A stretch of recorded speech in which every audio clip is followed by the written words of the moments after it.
Bengali home cook channel আপনাদের সবাইকে স্বাগত জানাচ্ছি। আজকে আমি বানাবো আনারসের একটি ভিন্নধর্মী ডেজার্ট আইটেম, যেটা হচ্ছে পাইনাপল সফলি।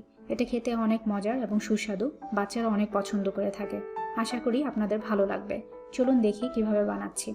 প্রথমে চুলায় একটি প্যান নিয়ে নিচ্ছি, তাতে দিচ্ছি আমি 1 কাপ কুচি করে কাটা আনারস। আনারস কুচির সাথে আমি মিশিয়ে নিচ্ছি 1/4 কাপের মতো চিনি। চিনিটা আপনাদের ইচ্ছে মতো দেবেন। তারপর দিচ্ছি পানি 1/3 কাপ। এরপর আনারস কুচিটা আমি ভালো করে রান্না করে নেব যতক্ষণ না পর্যন্ত সফট হয়ে আসে। আনারসটা সফট হয়ে এলে অতিরিক্ত পানিটা আমি শুকিয়ে নেব। আমার আনারসটা রান্না করা হয়ে গেছে, এখন আনারসটা আমি ঠান্ডা করে নিচ্ছি। তারপর একটা বাটিতে 1 টেবিল স্পুন কর্নফ্লাওয়ার বা কর্ন স্টার্চ নিয়ে নিচ্ছি। এরপর এতে গরম দুধ দিয়ে দিব আমি 2 টেবিল চামচ।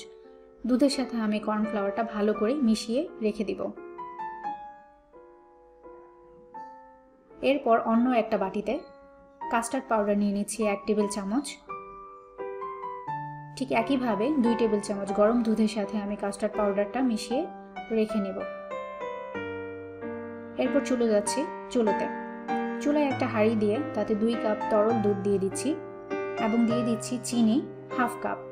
চিনিটা আপনাদের স্বাদ অনুযায়ী দিবেন। তারপর চিনিটা গলে এলে দুধটা যখন একটু বলক উঠতে শুরু করবে, তখন আমি গুঁড়ো দুধ দিয়ে দিব 3 টেবিল চামচ।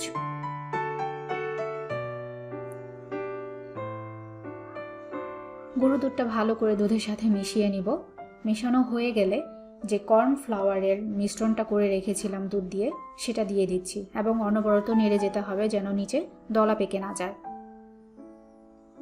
এবং কাস্টার্ড পাউডারের সেই মিশ্রণটাও আমি দিয়ে দিচ্ছি।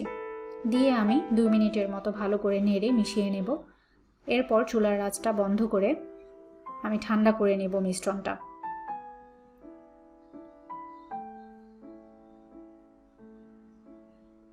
ঠান্ডা হয়ে গেছে। ঠান্ডা হওয়ার পর এরকম ঘন একটা কনসিস্টেন্সি চলে আসবে।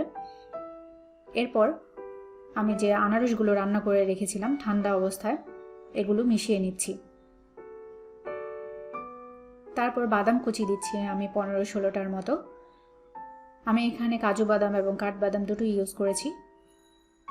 দিয়ে আমি ভালো করে মিশ্রণটার সাথে মিশিয়ে নেব। এরপর ঠান্ডা ঠান্ডা পরিবেশন পালা। গ্লাসে ঢেলে বা যে কোনো পাত্রে ঢেলে আপনারা পরিবেশন করতে পারেন।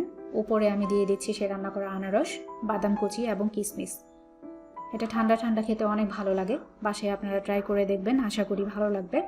যদি ভালো লেগে থাকে তাহলে আমার চ্যানেলটি সাবস্ক্রাইব করে পাশে থাকবেন। আবার দেখা হবে নতুন কোনো রেসিপি নিয়ে। ততদিন ভালো থাকবেন, সুস্থ থাকবেন।